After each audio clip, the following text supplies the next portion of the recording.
So firstly, when we're talking about engaging in sacred sexuality, we need to be safe for each other. So I'll even be more specific here. So we have to know each other's wounds, and we have to know each other's shadows. Because when we're talking about sacred sexuality, for me, one of the ways that I define that is this depth of safety and intimacy, this almost endless mystery, this endless exploration, or rather I should say this exploration of endless mystery that can take place, but it can only take place when we feel safe with each other, when we know that we can show parts of ourselves and those parts are all welcome. So there's a lot of psycho-emotional, psycho-relational work that's done first before the act of sexual experience takes place, so to speak. And that is so paramount and so important, right? And so that sacred sexuality doesn't exist without safety in the relationship and without trust. And that often means that we have to break trust and build trust and repair, and how we repair matters. And that happens over time and time and time. You can have a sacred sexuality, a sacredly sexual experience with someone you just met. Novelty and physiology plays a big role in that as well, right? But it depends on the maturity of those two individuals. And in that way, there's agreements that are made prior to, either consciously and or unconsciously, around how you relate with each other. And in coupledom, that's really important too, is what agreements do we have around how we relate to each other? What's on limits? What's off limits? What are we willing to explore? What don't we want to explore? How do we address something that's a difficult conversation? Like, all of that is part of sacred sexuality. It's not just fucking, or it's not just having sex. Like, it's not just that, right?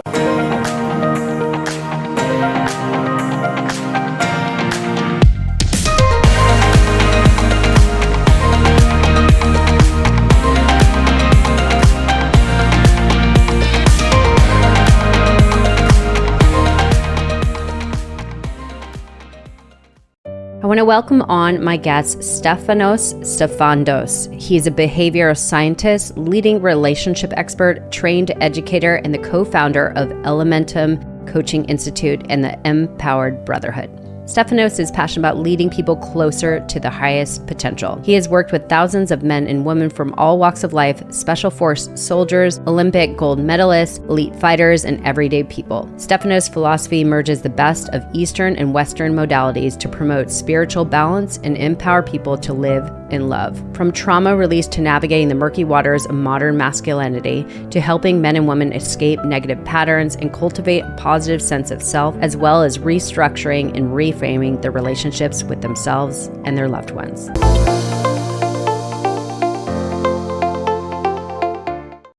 Okay, welcoming back on the show, Stefanos Sifandos. Did I pronounce that right, number one? Stefanos Sifandos. See, he says it a lot better than myself. So I'm laughing practicing because for 40 years. Yeah, I'm laughing because literally this whole morning has been a plethora of technical problems. And so I'm just going to jump right to it because I want to really honor his time and I want to get as much juice out of this episode. So he's a returning guest on Passion Love Pursuit podcast. It was one of the most powerful episodes that I had on my show that everybody was just, I mean, I had so many people comment just saying like they just love listening to you. And of course, you shared so much wisdom that they were really in awe about. So I know we're going to go a lot deeper into it. So anybody that has not heard his background and what led him into the work he does today, I'm going to plug in the show notes his previous episode.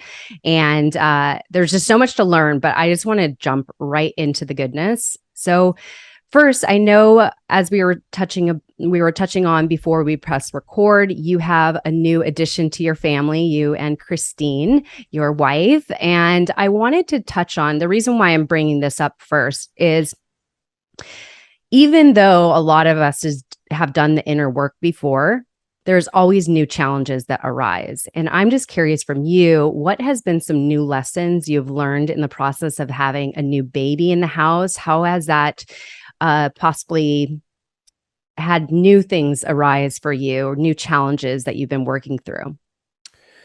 Yeah, I don't know if and thank you for the kind introduction as well.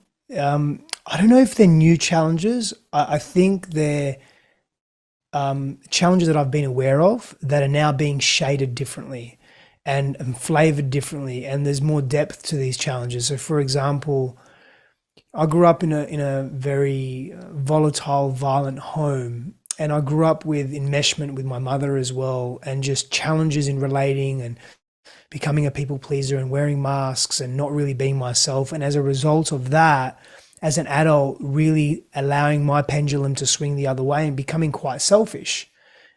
Still wanting to be very selfless. Like I worked in extremes, it was mimicking my childhood, but I would be very, very selfish. And so this selfishness that is part of my maybe character or personality or way of being, or rather even part of my shadow when I'm pushed to my edges, when I feel overwhelmed, when I have a lot going on in my world, when I'm managing a lot, whether it's relationships, externally, businesses, or even internal stuff, challenges that I'm moving through internally, one of my coping strategies or defense strategies is to become selfish. So I've been aware of this for many, many years, and I've been working with it for many, many years. And it's a tendency that I've carried shame around in the past, and sometimes even still do. Having a baby has really activated that again in a very different way. So it's an old wound per se, it's an old aspect of self, or an established aspect of self that I'm aware of and have been actively working with. But having a baby and prioritizing her needs, my routines suffering, some of my practices, I don't want to say suffering, but I don't even want to say being taken from me, but having to put them on pause or change how I relate to my practices or relate to what would once nourish me, including sleep. Like I'm not I'm very sleep deprived.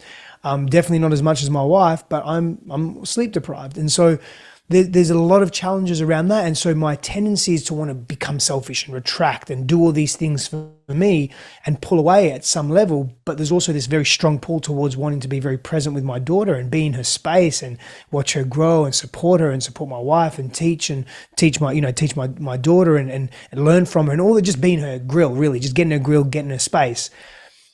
But there's this part of me that just that just wants to just let it all go and just wants this freedom and this spaciousness from responsibility. Responsibility is another sort of wound as well. And so I could keep going. There's a few, but what it's done is, in short, is having a child, especially because I want to be a very present father and a very present partner, it's amplified some of these wounds or some of these predispositions that I've been working with, not to get rid of them, but I've been navigating in my own internal life, in different, including, and I probably should give you some more examples because I think it could be useful, including, I've had people often say to me, man, you're so omnipresent. I still sort of see you everywhere.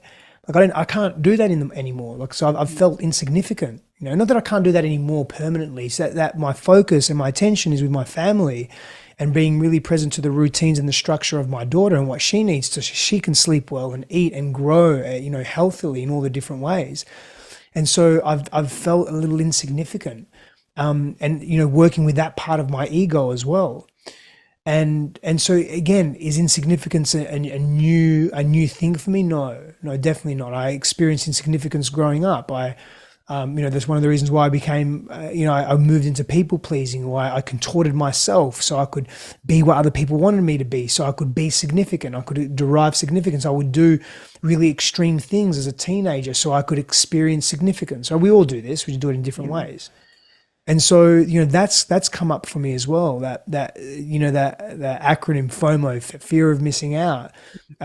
Fear of missing out, and what's that connected to is it's connected to not being seen, not being cared for. So out of sight, out of mind. And I feel like I'm out of sight and out of mind with some of my friendship circles because the priorities have temporarily shifted. And so there's a lot of that stuff that's coming up. And just being attuned to it and aware of it and working with it and being kind to myself during that process and give myself space to contemplate that. And that's been challenging as well, because at the end of the day, it's because it's this very sharp oscillation. I work from home, and so it's working and then being with my daughter, working, being with my daughter, or work, then boom, straight to being with my daughter. And I love that, and I'm very blessed. I'm very blessed. And then sort of hits nighttime when she hopefully is sleeping. She's had some trouble sleeping, some babies do, and I don't necessarily have this space to then actually create space to reflect on certain things. So I have to be very disciplined, and I am. But even that can be, I'm hard on myself if and when I'm not. So is being hard on myself a new thing? Definitely not. That's a very old program within me, and I picked that up from my parents, really. And I'm not blaming them, I'm just saying my environment. So I noticed myself, that negative self-talk, that harsh inner critic. Oh, you're not being disciplined enough. You've got a couple of hours now, go do some practices, breathe, meditate, read, whatever. Most of the time I'll do some of that stuff. And other times I just want to sit on the couch and just watch a movie. I don't want to do anything. Right. And I feel guilty about that. I feel inadequate or not a high performer, because I'm a high performer. If you're familiar with human design, I'm a generator. And so I can keep fucking going and going and going and going and going. To a fault. It's also part of my shadow. So I'll pause there. I think I've given enough examples. Yeah. No, it's so helpful. And like I said, the reason why I wanted to bring this up, because I think that this inner work always shows up in different ways, because we always experience new challenges. And so talking about the inner work, so I know going into relationships, a lot of this inner work, if we don't do it, if we don't address it, and we don't have awareness around it, then it will really impact our relationships. So I'm just curious if you could kind of share some of this inner work that is most important to address to really have a sacred union, and also sacred sexuality and sensuality with your partner. What is some of the inner work that we must first address that shows up most to harm our relationships, if you want to say? Yeah, that's a very, very big question. Yeah. It's a very big loaded question, because it's very different for different people. I mean, I guess what would be a very sound framework is, in any coupledom or any relationship, it's primary and priority that we do our own inner work. And what that looks like is really dependent on the practices and the modalities utilized, and the exploration is really dependent on the thing that we're working on. Sometimes people should not be in relationship. They need space from intimate relationship. Sometimes people, the deepest way that they will heal will be in intimate relationship. And so they quote unquote need intimate relationship.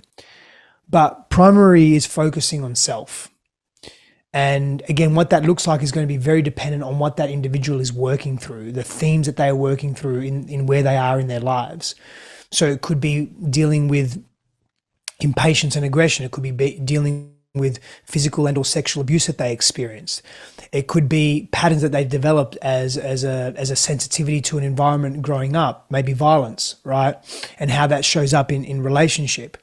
And so working with that in safe spaces is really important. In fact, that's another principle. Like when we're doing our inner work, no matter what the modality or the exploration is to be with people that see you, because we're relational beings. Mm-hmm. So that see you in non-judgmental, compassionate ways, and that carry skills in navigating the complexities of the mind, whether it's a coach, a shaman, a therapist, a counselor, psychologist, someone that, a specific spiritual or energy healer in various modalities, someone that can really see through the clutter, can connect unknown dots or unseen dots within the frameworks of your own mindscape. It's important to be surrounded by people like that, and as individuals in coupledom.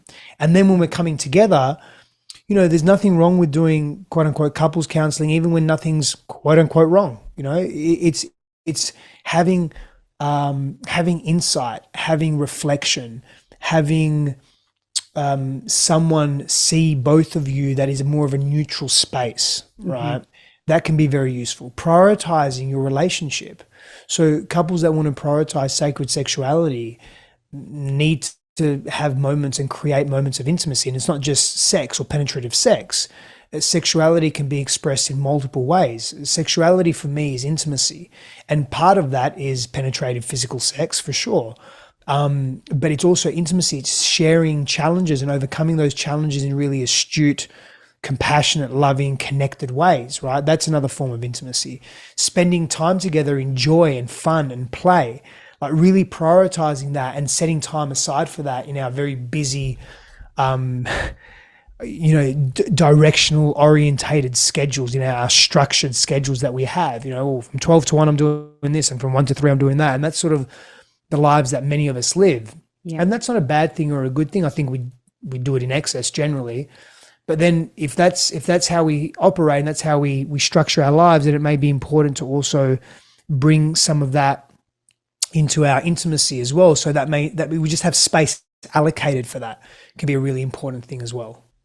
Yeah, I was going to ask you, for approaching sacred sexuality, what would be a feminine approach and what would be a masculine approach? Yeah. So firstly, when we're talking about engaging in sacred sexuality, we need to be safe for each other.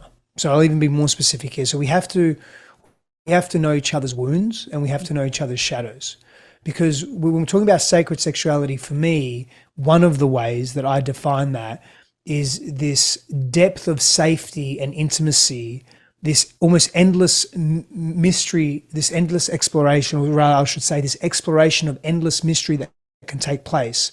But it can only take place when we feel safe with each other, when we know that we can show parts of ourselves and those parts are all welcome. So there's a lot of psycho-emotional, psycho-relational work that's done first before the act of sexual experience takes place, so to speak. And that is so paramount and so important, right? And so that sacred sexuality doesn't exist without safety in the relationship and without trust. And that often means that we have to break trust and build trust and repair, and how we repair matters. And that happens over time and time and time. You can have a sacred sexuality, a sacredly sexual experience with someone that you just met. Novelty and physiology plays a big role in that as well, right? It depends on the maturity of those two individuals. And in that way, there's agreements that are made prior to, either consciously and or unconsciously, around how you relate with each other. And in coupledom, that's really important too, is what agreements do we have around how we relate to each other? What's on limits, what's off limits? What are we willing to explore? What don't we want to explore? How do we address something that's a difficult conversation? Like, all of that is part of sacred sexuality. It's not just fucking, it's not just having sex. Like, it's not just that, right? So what's a feminine way to approach, I don't even think I've ever been asked this question before. It's an interesting question. A feminine way to approach sacred sexuality with a partner, and a masculine way to approach sacred sexuality with a partner. So, if we look at the different energetics associated with masculinity and femininity, right? So there's doing and being energy, there's go and flow energy, there's directional and open energy.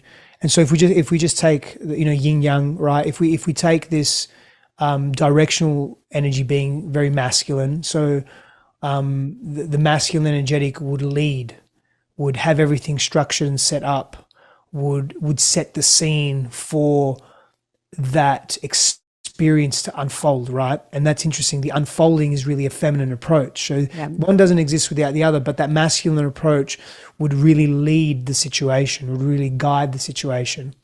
Whereas the feminine approach creates space for the unfolding to just occur, for the mystery to unravel itself, right?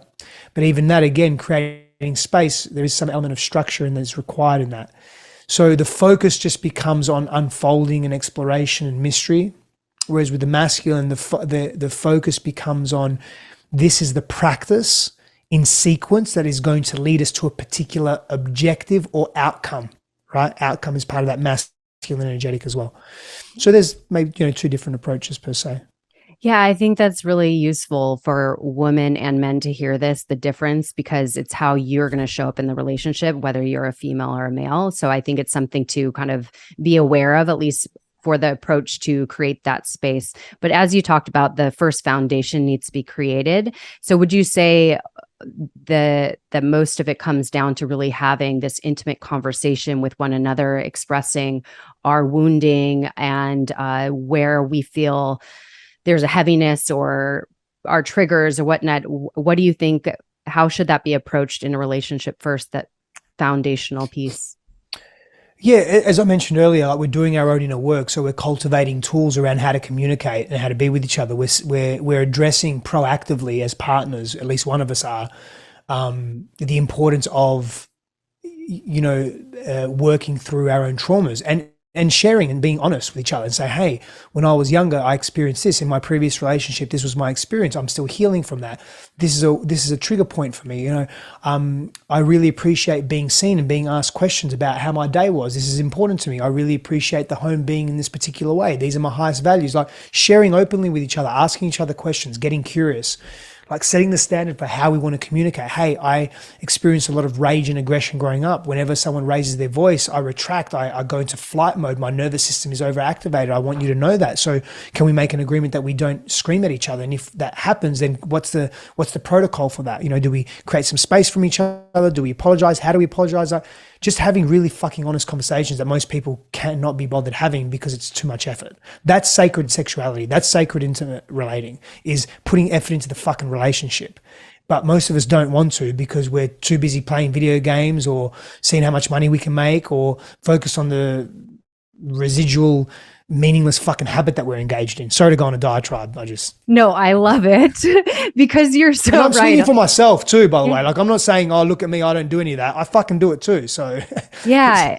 Well, as we all know, relationships teach us the most, honestly, because it's where like a lot of our triggers show up. And I know for myself, that's been my Achilles heel. And that's where I've learned the greatest lessons that I continue to learn and continue to feel like these triggers keep coming up. But it's really creating that awareness, knowing yourself, doing the inner work, and then also being able to be in a safe space to be able to communicate it with your partner and for them to hold you in that space instead of judge you in it. And I think a lot of people silently judge their partner.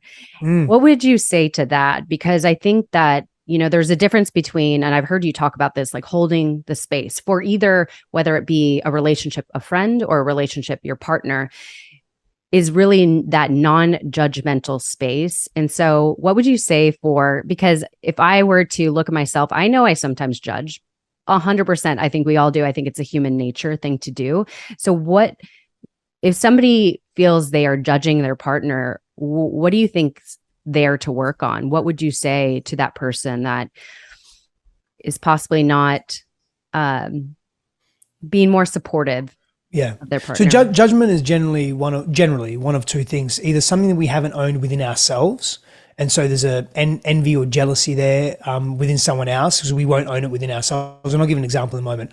Or the other thing is that thing that we're seeing, that behavior that we're witnessing in that person, or their habits or their patterns or the way they do things, is a wound for us that we haven't quite healed. So, for example, if I see, so my wife sometimes when she is stressed or when she feels unheard or unseen in the relationship, she can become snippy and maybe even a little demanding, right? And the way that she makes requests is not in a more open, healthy, considerate way. And part of that is because I haven't acknowledged her for certain things, or I haven't been responsive in the way that she's needed me to be, or we haven't communicated that, or whatever it may be. So when I see that and then I judge that about her, part of me, not all of me, but part of me goes back to, this is how it was when growing up. I fucking hate this. And I start using that type of internal language. Like, I hate that thing that you're doing.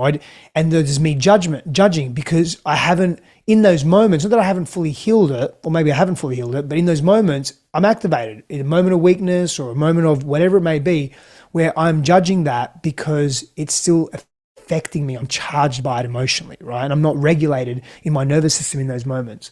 The other thing is that you may see someone and get jealous, say, oh, they're doing so well on social media, but they've got all these followers and all this engagement, and their content's not that great. And well, where do you think low of yourself? Where's your self-worth around what you're creating in the world? And what's your focal point? So there's a level of, I haven't taken ownership of my greatness, as an example, right? So that judgment, and ipso facto, what I'm saying is that judgment is an internal projection. And so it's up to us to really work with that ourselves. Take it to your coach, take it to your therapist, take it to your shaman, like work with that, like really, really learn to be with that in ways that you haven't been able to be with it before, right? That's a really useful thing to do when we're talking about, owning our judgments. Now, I'm also of the belief that the simple way to put this is it takes two to tango. And so what I mean by that is I'm not of the standpoint as some are in the personal development space, like, oh, you spot it, you got it, right? Yes, it's yes and for me. It's not just you spot it, you got it. But here's the thing. If I'm judging, I'm living with that judgment. So the other person doesn't care whether I'm judging or not. They may, but I'm living with that 24/7. So it's up to me. I have to empower myself to do something with it. Now, they may be behaving in inappropriate ways, but how I'm responding or reacting to that is going to either keep feeding that and help them not heal and not move away from what they need to move away from, or it's going to diffuse it depending on how I respond. Does that make sense? Yeah, absolutely. Yeah. So I mean, regardless, it always returns to like looking at ourselves and how we're responding and what's coming up in us. Yeah. Really just comes back to us all the time. Like, what can I learn out of this and what could I shift in me or communicate to help heal this repeat pattern? So I know a lot of the things you talk about is the somatic healing and how important this incorporates in creating this space with your partnership. So I know you have a breathwork series that you do with Christine. How has breathwork really helped a relationship or as well helped the individual? Like what's your take on breathwork and how this really helps support a relationship? Somatic work creates spaciousness in the mind-body system, because particularly breath work that activates new states of consciousness or foreign states of consciousness or unfamiliar or not continuous states of consciousness. For example, like if you jump into plant medicine, if you have ayahuasca, you can't maintain that state of consciousness 24/7. It's just not possible, right? So it's somewhat unfamiliar to the nervous system, familiar but unfamiliar. Or what's the word I'm looking for? It's the words eluded me. Not uncommon. Anyway, it's not a regular. There you go. It's an irregular state of consciousness, right? So breath work places us in irregular states of consciousness. What it also does is the techniques that are used in that kind of breath work access unconscious and often unresolved parts of ourselves that we can't access through the mind alone, or thinking or reasoning or analytics and analysis of that problem. It pushes on the hippocampus in very particular ways that accesses memories and thoughts, emotions that have been repressed, suppressed, unknown to us for so long, that then makes the unknown known. It makes it more tangible so we can work with it and work through it and release it. When we're talking about trauma and closing trauma loops, the only way that, I'll pause on that, I'll say that later actually, but to close those trauma loops, we need to have completion and somatic release. Breathwork often gives us that possibility. And so when we're talking about having that in individuals and couples, what we're actually seeing is that we're not bringing our unresolved stuff to the relationship, because we're clearing it out of our system, our mind-body system, our mind-body-heart system. So now we're not charged, we're not projecting, we're not judging, or we're doing it a lot less. We're less activated when our partner does something. Instead of us reacting from our wounding, like maybe stonewalling or running away or being avoidant or being aggressive, we might be able to make really healthy requests and say, hey, what you just shared really hurt me. And we speak from our experience because we're not as triggered and charged. We can see beyond the remnants and the amplification of old pain that hasn't been healed. That's the opportunities that we have with somatic work specifically. It's so interesting. So would you say that a lot of our triggers or our trauma is more what is stored in our body is what is the response? It's not necessarily like our subconscious beliefs and patterns that we've formed. It's mostly what is stored in our body that's reacting. Is that both the case? And both, and the beliefs and the stories are a product of that storage as well in the body. Yeah. So interesting. So that's why I know in a lot of the work you do, it's a lot of somatic stuff. So I think it's really remarkable, because I don't think a lot of people have experience releasing trauma from their body. And I know it's been proven that breath work and also, just releasing with your voice, getting that anger out is super critical to the healing process. Somatic work is part of the healing process, because as is retelling the stories and reconnecting to the stories of our lives in different ways, particularly the intense stories, the trauma or the pain that we've experienced. And it's all interconnected because we're such multifaceted beings. I think psychosomatics is something that, or psychosomatic modalities are something that every person can benefit from. Mm-hmm. Yeah, Absolutely. for sure. So for anybody that's in a relationship right now that has had something that has fractured their relationship, whether it be cheating, a lack of trust, like something has happened, where would you immediately guide them to help heal that wounding in the relationship? I mean, the first thing again is seek a mediator or seek counsel. We're relational beings. That's how we grow. We grow. Often people can see the forest through the trees when we cannot, because we're so close to it. Yeah. But it's also an opportunity, like if it's a pattern for you where, for example, you've just been with so many partners that have cheated on you, or you're the common denominator in your life. And I'm not saying that it's your fault that they're cheating on you. It's not about fault or blame. The reality is you're the common denominator in your life. So why is that happening? And it's not even a question of why. It's who am I being that is attracting and creating that scenario? What am I feeding?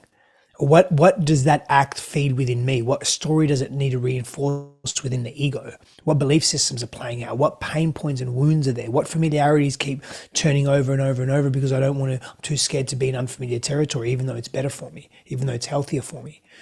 So these are always opportunities to go inward and look at our own patterns. But again, it's pausing, taking a moment. When we're hurt in relationship, instead of reacting, just pause, take a moment. What's here for me? What's the lesson for me? How can I spiritually bypass? No. But really, what is for me here? And do I want to repair from this? And does it highlight what my non-negotiables are in relationship? Does it highlight what my values are in relationship? Are they being played out here? Are my values respected? Are my non-negotiables being respected? Do I even know what my non-negotiables are? I mean, is this just an unspoken thing? I just expect him not to text ex-girlfriends, but have I shared that with him? Mm-hmm. Like, have I shared? And but let me pause for a moment. Why is that a pain point for me? If I trust him, if he's in integrity, or if I don't trust him and he's not in integrity, then why am I with someone that I don't trust that is not in integrity? You know what I'm saying? Like, these are opportunities for us. But we often get reactive because we want to get protective. We want to protect the fragility of our hearts and our egos. There's nothing wrong with that. And pausing can be really, really beneficial and really freeing and healthy for us. Absolutely. And I know one thing that is so powerful with what you do and what you've created is the space for men to actually express themselves without being judged or, criticized or shamed for experiencing that. And like, it's a space for men to actually share their emotions, which has been rejected for so long. What is something that you've seen in this space that has really just opened your eyes for the possibility for men to really evolve in their relationships and in their homes through what you created? I see more and more men doing their inner work. And what that means is I see more and more men being willing and open to explore themselves, to sit with other men, to be shown a different way, to receive feed forward and feedback in terms of how they're behaving and how they're showing up.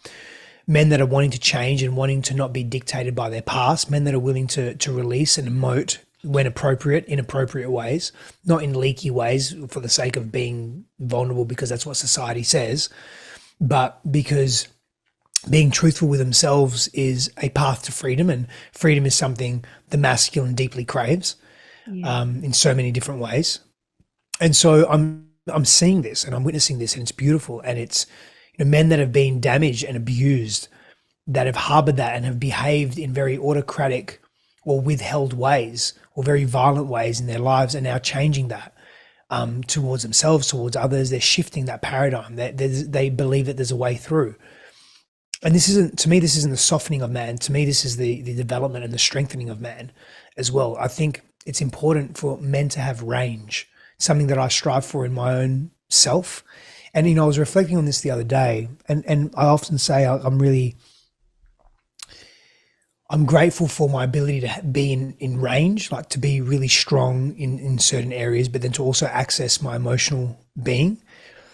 But I also noticed that, growing up, I was very sad, and this is a very new realization in this context. Very new, like in the last couple of months, maybe less.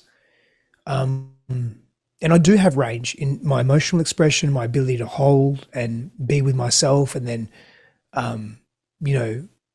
express physical prowess when I need to, or access anger and then sadness and all those things. But what I've noticed is that I actually don't have as much range as I thought I did. And it was a big hit to my ego. And what I Mm. mean by that is that I grew up very sensitive. I was a very sensitive kid, and quite a sensitive person. And growing up in the environment that I grew up in, I was deeply empathetic, and I shut a lot of that down. I shut a lot of that out, and I really armored. I put a lot of hard armor around my heart and around my being. And as a result of that, I developed a fear of intimacy. You know, we often teach what we need to learn a lot, or the Absolutely. most. And, you know, hence why I'm in this space. And Yeah. and you know, I own that, and I get that. And a fear of intimacy, and so I developed this very hard attitude, this really, really sort of just being very rigid and very quote unquote tough. And as a result of that, though, what happened was I lost access to, you know, that part of me that was sensitive in deeper ways. And it's really been very hard to let that warrior part of me go, that really hardened, strong part of me go, because it's protected me so much over the Yeah. years. It's protected me so much. It's saved me. It's helped me. It's kept me safe. And I still struggle to let that part go, that part of my identity, because if I let that go, then who am I? And I can't. The thing is, if I don't fully let it go and just know that it's there, I overuse it. I overuse that part of me. But as a result of that, I'm limiting the access to my sensitivity. As sensitive and compassionate and empathetic as I can be, I'm still not hitting I know I'm not hitting the depths that I can, because I let that part of me, that warrior part of me, be too strong in overbearing, unhealthy ways. And so I say that to just give a very personal, real example of the importance of having range, and that it's not a weakness to have range. What a weakness, I think, is for us is when we are unwilling or unable to look at our shadows. Maybe more unwilling, but again, I also understand that we are perfectly where we're meant to be in our own development and our own soul's journey as well. And there's no judgment on, oh, you're not doing it quick enough, or oh, I should be here, even though I judge myself in many respects in that way. It's not healthy for us to do that. Yeah, absolutely. So out of curiosity, because I think the last time I spoke to you guys of the men's group, like Preston, Garen, and yourself, I think at the time you didn't have virtual access to your men's empowerment group.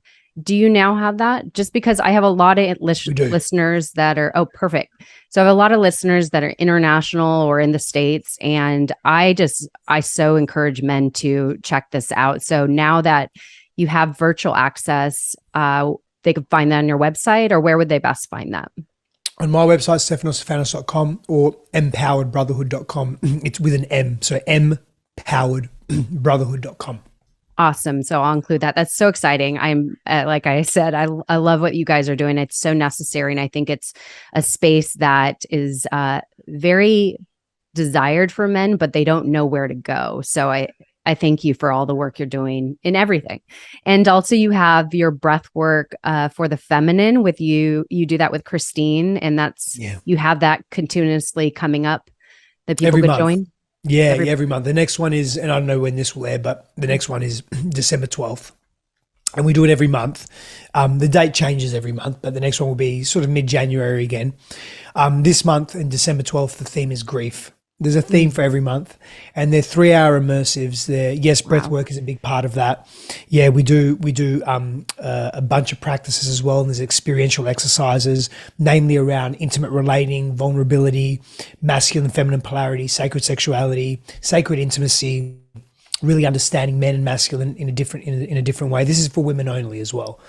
It's a women only event, and we do that live streamed, recorded, and in person as well. And at the moment, they're in Austin, Texas. Amazing. I'm going to check it out. I'm actually really curious about it. Yeah. We had 300 women just a few days ago. That's huge. Yeah, that's a lot, beautiful. but that's powerful. Wow. Yeah. Okay. So I want to absolutely honor your time since we were cut a little short. So first, I'm just going to ask you the question I always close off with, and I can't remember your answer the last time I asked it, but we're always growing and changing. So the answers always evolve regardless. So if you were to share a piece of wisdom that you've learned through your life's journey, whether it be a life lesson or just a piece of wisdom that you feel everybody needs to hear right now, what would that piece of wisdom be? I'd say my answer has changed because I'm going to use my daughter as a reference.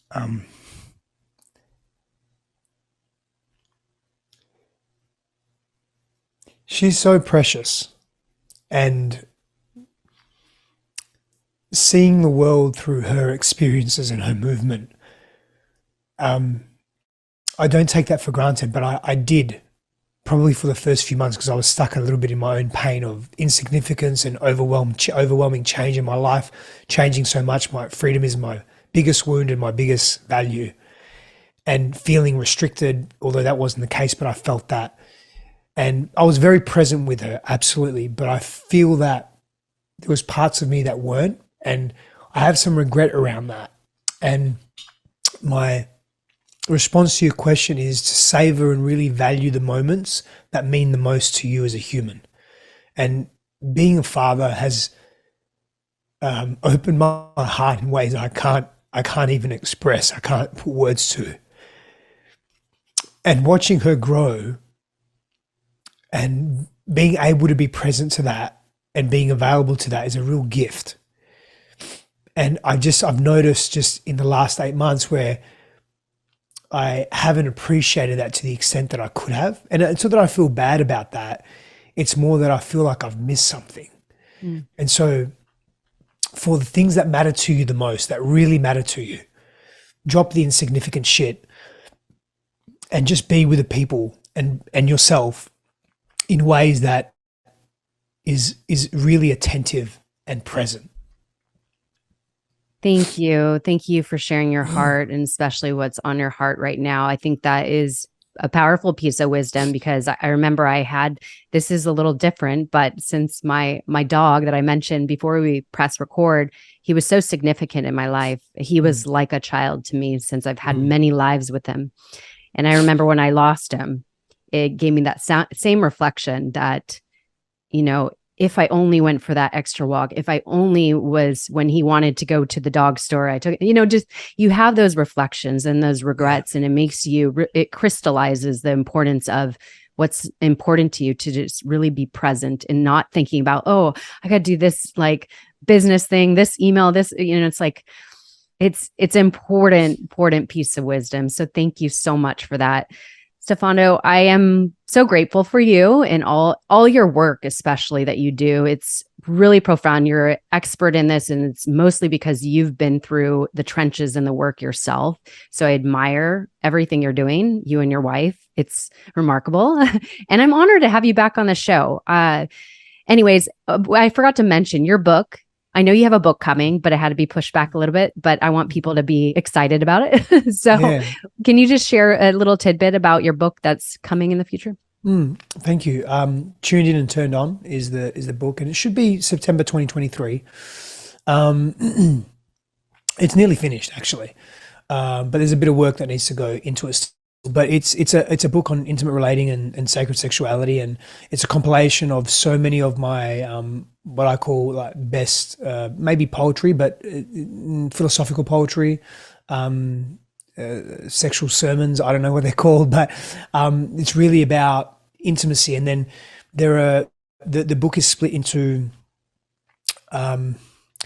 7 areas of intimate relating, and how that plays out in our lives and how we can refine our relationships through these areas.